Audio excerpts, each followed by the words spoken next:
24 ঘন্টা আপনাদের স্বাগত। আমরা এই মুহূর্তে চুচুড়ো হুগলি। আর কিছুদিন পরেই শুরু হবে লোকসভা নির্বাচন।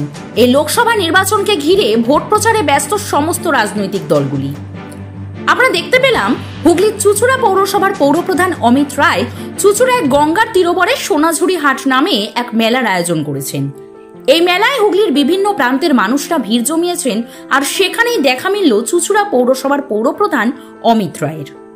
আমরা কথা বললাম অমিত রায়ের সাথে। আসন্ন লোকসভা নির্বাচনে তার প্রচার কিরকম চলছে আসুন শুনে নি তার মুখ থেকে। সোনাঝুরি হাট এক টুকরো শান্তিনিকেতন চুচুড়োর মধ্যে ফেলেছেন, কি বলবেন? ব্যাপার হচ্ছে এটা কোভিডের সময় এই যে যারা হস্তশিল্পী তারা ভীষণ সংকটের ভেতর পড়েছিলেন, তাদের যে বিপণন ব্যবস্থা একদম বন্ধ হয়ে গেছিল। তারা মাল প্রডিউস করছে, বিক্রি করতে পারছেন না, হাট বাজার সব বন্ধ। এখানে একটা সংস্থা তারা ক্রিয়েটিভ আমাদের কাছে এলেন যে এদের নিয়ে আমরা একটা বিপণনের ব্যবস্থা করব গত বছরের আগের বছর। তো আমরা বললাম না করুন, আমরা আমাদের পক্ষ থেকে যেটা সহযোগিতা করার আমরা করব। সেইভাবে সহযোগিতা করে 3 বছর ধরে এই সোনাঝুরির হাট হচ্ছে। যদিও নির্বাচন চলছে, আমাদেরও খুব চাপ আছে, ব্যস্ততা প্রচারে। গতকালও সিঙ্গুর অভিষেক বন্দ্যোপাধ্যায় এসেছিলেন, তারপরে সিঙ্গুর থেকে প্রচার শুরু হয়েছে রচনা বন্দ্যোপাধ্যায়কে নিয়ে। আজকেও প্রচার চলছে, 16 তারিখও এখানে উনি ঘুরবেন সারা শহরে, এবং আমাদের প্রতিটি ওয়ার্ডেই একদিন করে মিটিং চলছে। এর ভেতর দিয়ে যেগুলো যারা প্রচার করে, নেগেটিভ প্রচার করার জন্য অনেকে সব ব্যাপারে নেগেটিভ খুঁজে পাওয়া যায়, কিন্তু ভালো জিনিসটাকে তো আমরা সবসময় যেটা বলি সবাইকে যে কোনো জিনিসের ভালোটা গ্রহণ করতে। আমরা ছোটোবেলা থেকে শিক্ষকদের কাছে, অভিভাবকদের কাছে এটাই শিখেছি, ভালোটা গ্রহণ করতে হয় এবং খারাপটা পরিত্যাগ করতে হয়। যেমন বলতে হবে তেমন আবার সাংসদ তহবিলের টাকা সেটা অ্যাপ্রোপ্রিয়েটলি খরচ করতে হবে বিভিন্ন জায়গায়। এইটা আমার মনে হয় আমরা রয়েছি, আমরা তাকে এটার ব্যাপারে উদ্বুদ্ধ করব, এটার ব্যাপারে তাকে পাশে দাঁড়িয়ে সাহায্য করব।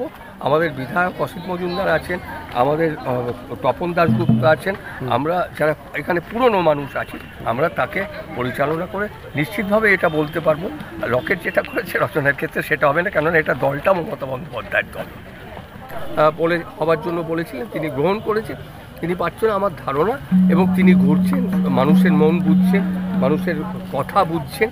আমার মনে হয় রচনা বন্দ্যোপাধ্যায় মানে রচনা যেহেতু দিদি নাম্বার 1 হিসেবে একটা জনপ্রিয় একজন সেলিব্রিটি, তার একটা ব্যস্ততা আছে। আপনার মনে হয় লকেট চাকরি আসতে পারেনি, রচনা যে আসতে পারবে মানে এই ভোটের পরে গিয়ে? না, সেইটা তো বললাম তো, অন্ধকার না দেখলে আলোর মর্মটা বোঝা যায় না।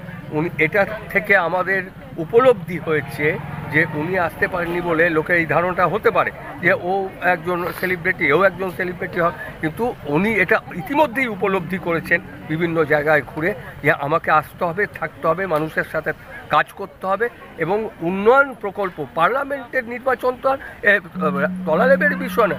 পার্লামেন্টে পশ্চিমবঙ্গ তথা হুগলির উন্নয়নের কর্মসূচি, উন্নয়নের ধারা কী করে করছেন, আর যারা সমালোচনা করেন করবেন, কিন্তু বেশিরভাগ মানুষই এখানে এসে অ্যাপ্রিসিয়েট করছেন। এবং এই যে বিপণন ব্যবস্থা করে দেওয়া হস্তশিল্পীদের, এটা অত্যন্ত গুরুত্বপূর্ণ বিষয়। আপনারা জানেন যে আমরা পৌরসভার স্বনির্ভর গোষ্ঠী তৈরি করেছি, তারাও সব তৈরি করেন এবং তাদেরও বিপণনের সমস্যা, এবং সরকার ক্লাস্টার তৈরি করছেন, সেই ক্লাস্টারের মাধ্যমে তাদের বিপণন ব্যবস্থা করার ব্যবস্থা করছেন। এইটাও একটা সেই একই ধরনের পদ্ধতি, যাতে বিভিন্ন মানুষ, সবাইকে চাকরি দেওয়া যাবে না, স্বনির্ভর হবার জন্য অনেকে অনেকভাবে জীবনযাপন করছেন, এটাও তাদেরই একটা অংশ।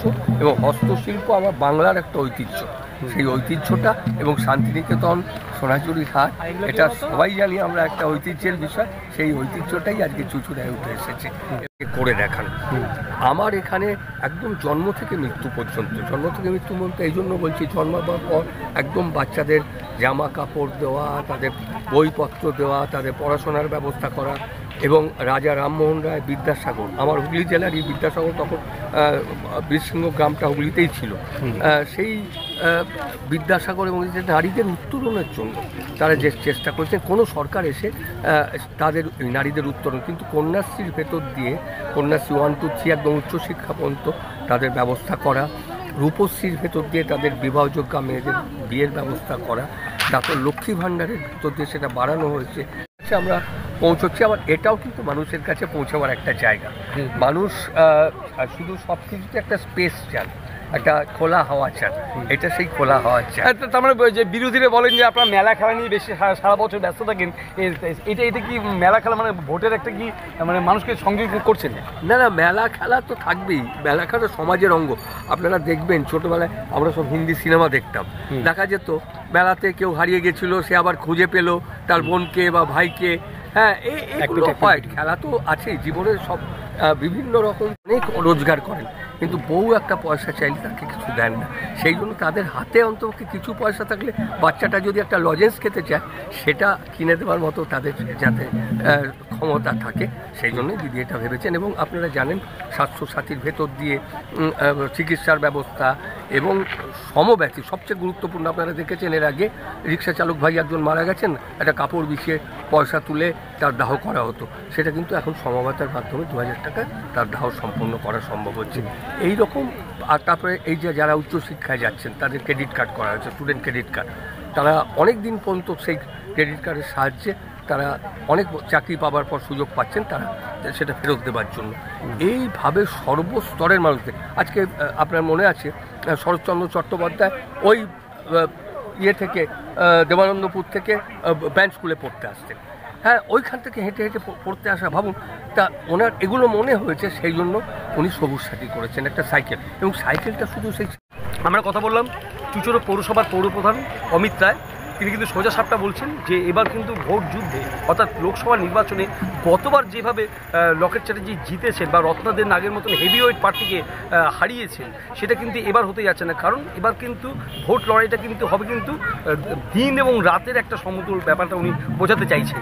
তার মানে লকেট চ্যাটার্জিকে পাননি বলে যিনি দাবি করছেন, রচনা ব্যানার্জিকে পাবেন বলে তিনি দাবি করছেন। অর্থাৎ অমিত রায় বলছেন যে রচনা ব্যানার্জি কিন্তু অবশ্যই মানুষের সঙ্গে থাকবেন, এবং যদি মানুষ তাকে আশীর্বাদ করেন অর্থাৎ ভোটে তাকে জিতিয়ে নিয়ে আসেন, তাহলে অবশ্যই রচনা ব্যানার্জি থাকবে।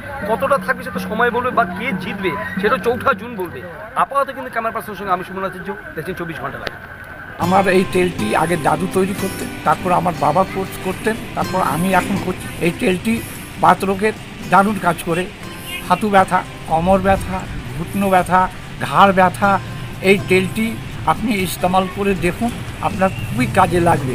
এই তেলটি ইউজ করুন, খুবই কার্যকর। আপনাকে ডেলিভারি করা যাবে 6টা পিস 500 টাকায়, খুবই লাভকর হবে এই তেলটি।